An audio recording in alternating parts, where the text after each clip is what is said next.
আমার সাথে অন্যায় হয়েছে, অবিচার হয়েছে, আমার পরিবারের সাথে হয়েছে, আমার বাবাকে হত্যা করা হয়েছে, আমার মায়ের সাথে অন্যায় করা হয়েছে, তাকে অত্যাচার করা হয়েছে, আমার ভাই মৃত্যুবরণ করেছে এই অত্যাচারের কারণে।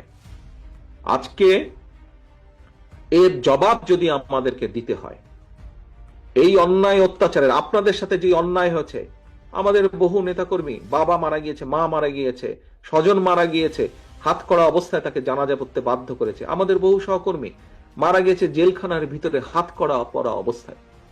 নিশ্চয়ই আপনাদের সেগুলো মনে আছে।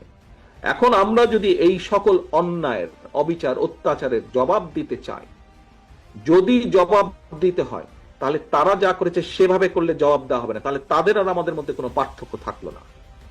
সে অধম বলে কি আমরাও অধম হব নাকি? আমাদেরকে যদি জবাব দিতে হয়, আমাদের 31 দফা যদি আমরা সফল করতে পারি, তাহলেই জবাব দেওয়া হবে।